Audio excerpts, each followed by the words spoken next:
Welcome to the Chess Channel, the channel where you can learn loads. Have you ever tried to identify the best game ever played? If I may, let me help you on this. It is impossible to give an answer to this question. In order to provide an answer, you would need to look at every single game out there. Since billions of chess games have been played, you will not be around by the time you finish looking at even a fraction. Let us do this differently. Can anyone recognize or identify who these two people are? This picture was taken back in 1978. The person on the right is the one and only Victor Korchnoi, and the person on the left is probably the best player the Netherlands ever produced. Max Euwe was an incredibly gifted chess player. He became the world chess champion way before he gained his grandmaster title, and he was the first ever world champion who was not a professional chess player. Max Euwe was a professor of maths. Later on, he took on other roles, but let us see how strong he was and why he stood out. Bear in mind, Euwe was in full-time employment at the University of Amsterdam whilst he was playing against the best chess players in the world. Now that we have some background info about who Max Euwe was, let us revisit one of his games played back in 1953. His opponent was Geller, FM Geller. It was a Zurich candidates game, and this game in particular was the first ever time the two formidable opponents met each other. This game is for those who want to learn the ins and outs of the Nimzo using the Samish line leading to the O'Kelly variation. Let us introduce this chessboard, and let us bring up all the details of the game in case you wish to research further. The Zurich candidates had attracted the very best players at the time. Smyslov was participating along with Bronstein, Reshevsky, Petrosian, Najdorf, Taimanov, Averbach, Boleslavsky, and others. In short, a tougher tournament than this, you will not get. Geller was meeting Euwe for the very first time in this game, and with him having started things up with a d4 opening, Euwe answers with this knight move. c4 from Geller led to this pawn push, and as soon as the knight on the queen side was developed, Euwe replies the Nimzo Indian. e3, going for the O'Kelly, led to this blast. Geller here attacks the bishop, and though this bishop can easily retreat to safety, Max Euwe trades him for the knight and lands Geller with a double pawn. In essence, this double pawn structure is by no means a bad one, given that Geller has 1, 2, 3, 4, 5 pawns developed and Euwe only 2. Euwe could also have taken in the center, but in order not to allow this pawn on c5 to be removed, he came up with this interim development. This move to b6 not only covers for this pawn on c5 but also preps the queenside bishop. Bishop d3 led to Euwe to additionally introduce his own bishop into the game, and with g2 now being a target, there is only one decent way to cover. Geller opted for this push to f3 to stop the taking on g2 and additionally to save the rook from being taken. So far, what we see here is quite normal, and there are plenty of games on record to show. So nothing new and nothing too exciting. The game actually will take another turn when things get hot, and this is what we are looking to experience. Remember this: any game to be spectacular must involve some type of risk. In order for anyone to win, mistakes must be made. You can only win when your opponent makes mistakes and when you are in a position to capitalize. Max Euwe in this point in time had introduced his queenside knight. Geller too does the same thing with his kingside knight, and the way forward for Max Euwe was to simply castle. Geller was tossing between the idea of pushing further into e4 and castling. He first got his king to safety, and out of nowhere, Euwe spots the potential push to e4 and tries to stop this idea. Actually, you can never prevent the opponent from occupying e4, but you can always prepare against it. With Euwe jumping the knight to the rim, Geller still opts for this push to e4, and with this pawn on e4, the idea is to potentially chase after the knight. Euwe can always wait unit that moment comes, but he never gave the chance to Geller to execute it. He backed off the knight to the back rank. And with Geller here, who appears to have some central control, does not engage but chooses to jump the knight into the outpost. This move prevents f5 from appearing and looks quite decent. Euwe here decided to trade in the center. And the idea for this gesture, if you like, was for Euwe to be able to exert some pressure on this pawn on the queenside. He had the option to reposition the bishop into a6, and option number 2 is to line up his rook on c8. Having chosen for this avenue of play, some pressure is exerted on c4, but with the option to stick in the queen, why would this not be the brightest of moves? It's not really that hard, is it? You can go for this direct shot in the center. And if you take, this is how you recapture, and the compensation is regained with some nice interest. The other way to do it is via this takes using the knight. Should you capture the knight? If you now attack the bishop in this way, this nifty attack is not going to cut it. Queen b1 is most likely going to drop the bishop, but once you also grab hold of this pawn, this two-pronged attack might be problematic. Fortunately, this knight on the 8th is just in time to save the day. Not only knight d6 attacks the queen, but also he is in time to protect both the rook and bishop. If the queen now chases after this knight, queen b6 nullifies this attack and in addition creates its own attack on d4. If the rook steps in to save the day, this cover may backfire. What happens if you launch after the queen?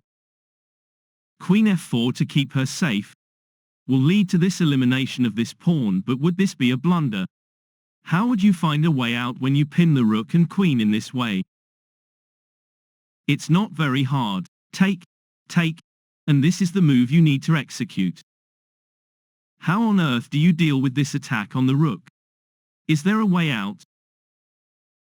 If you grab hold of the knight, this very clever way to gain the knight might not be that well executed. Once you get confronted by this subsequent attack, rushing to save the queen in this way is going to backfire. Once you get rid of the bishop with an incoming check, we can see king h1 will end the game in one move. King f1 does appear to be a much stronger move, but it would still not be good enough.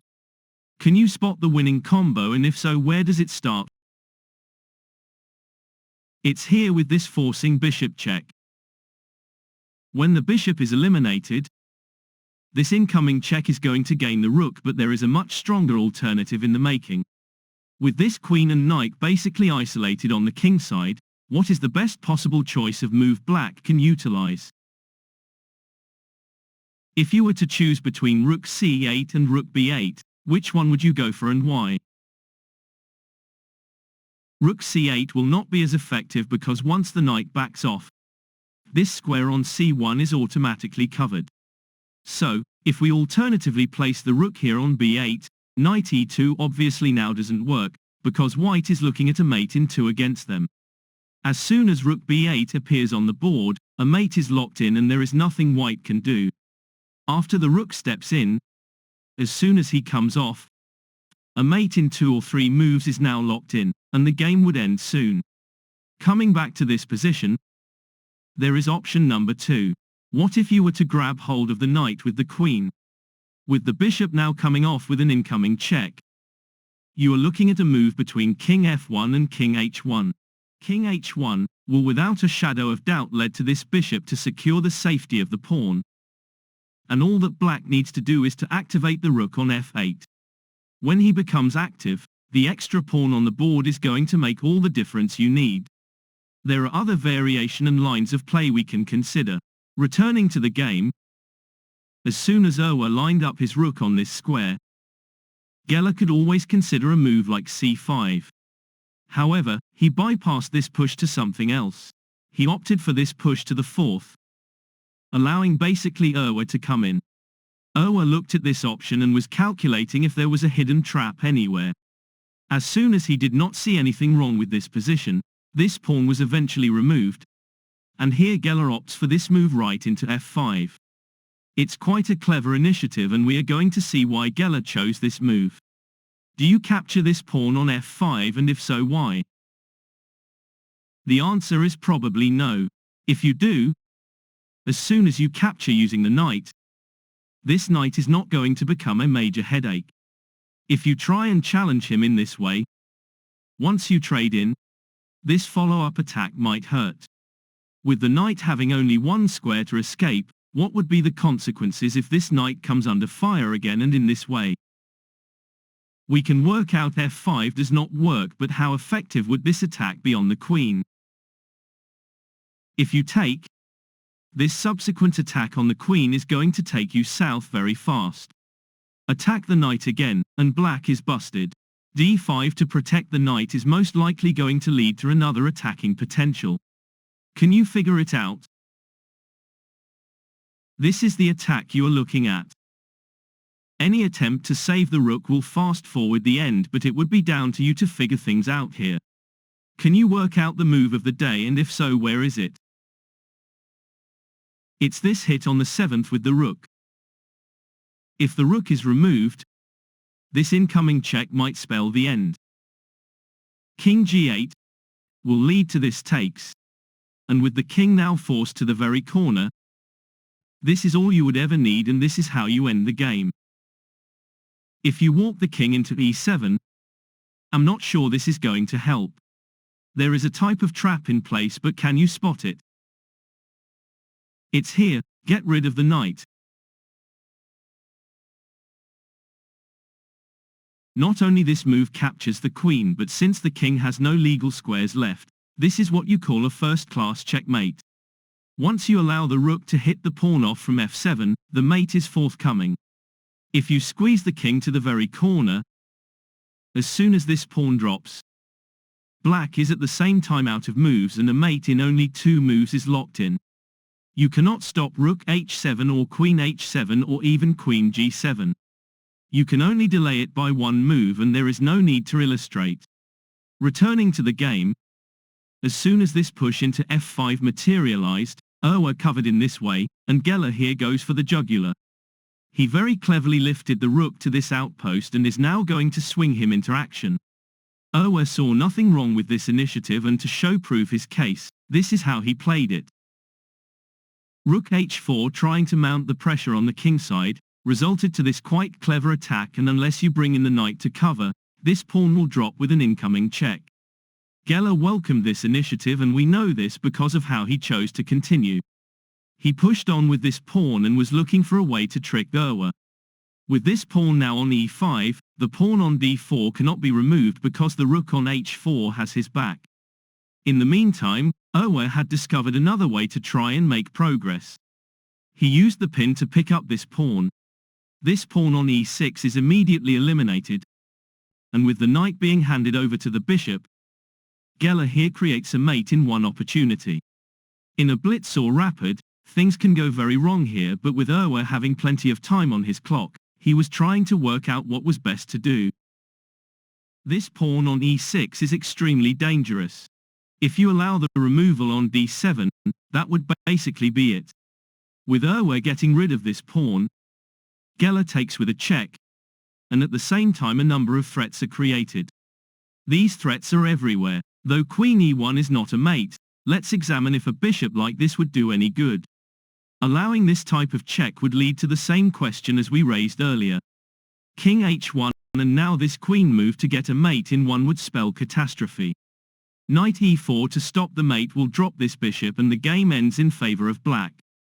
If we place the king west of the board, there is nifty trick here. Can we fish it out? It's this very hard move to find. Attack the queen, and only when this rook is removed. The reason for this offer, or sacrifice if you like, is to allow this rook type of response. Permitting this to happen, even if this check appears. If you now attack the queen, this follow-up check will get you buried. Block the check with the knight, and this is how far this game would go. With the queen and rook now isolated and out of play, this game is actually over. There is a mate on f2 and white is powerless to act. If we return to the actual game, as soon as Euwe ejected his king to the 7th, Geller mounted the pressure in this way.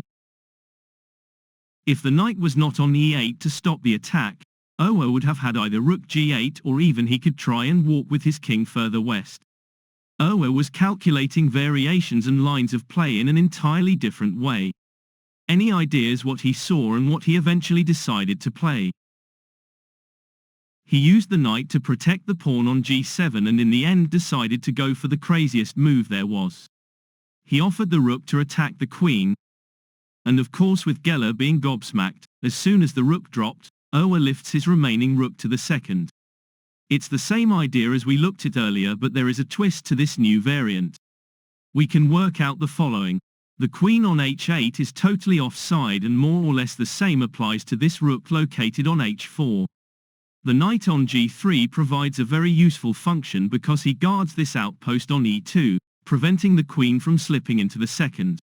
Furthermore, the bishop on h6 stops the rook from accessing the first, but also the presence of this rook on a 1 offers far more than what the bishop on h6 has to offer. In this light, and with Geller to move, he decided to use the bishop on h6 to attack the rook in this way. But why was this move so badly executed, and why was it about to backfire? You cannot believe a player like Geller would even think of this rook move into c1. The answer is because he was human. Do not think for even a second that even the very best do not blunder. When this attempt to get the rooks to come off was initiated, Euwe was already licking his lips. He removed the pawn with a check, and with Geller forcing his king to move west, Euwe was about to cash in. He held everything together and initiated one move in particular that was going to end the game in just a few moves. Is there any method to find a way to sneak into the second rank without getting busted? Though the queen could not use this outpost on e2 to enforce a checkmate, Euwe deployed a very clever resource. Any ideas what this was?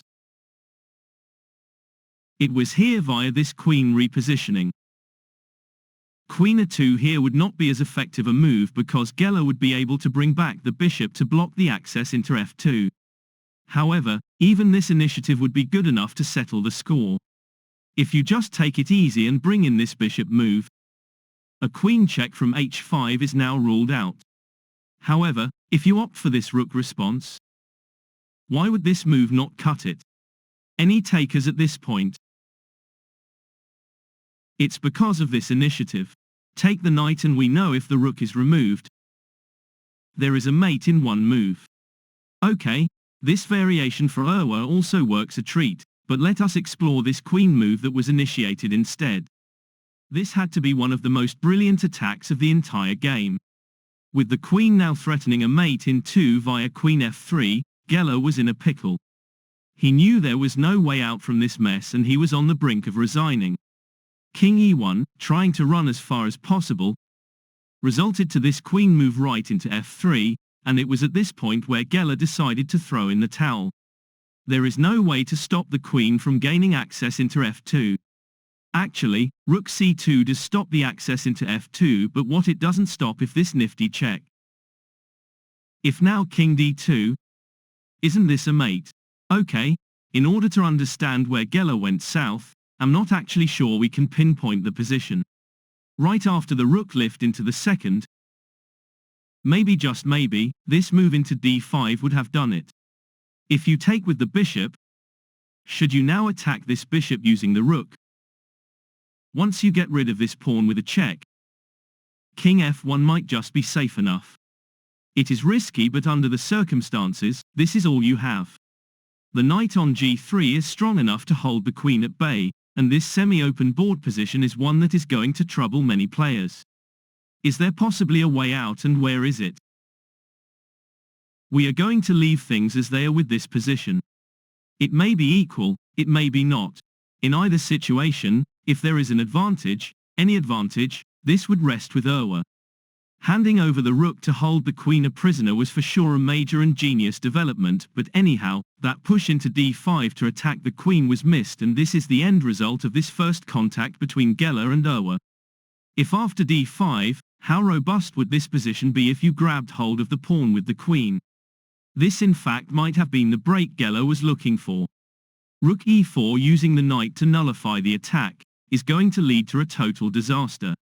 With a mate threat in one by taking the knight with the queen, this queen would have no option but to eliminate the rook.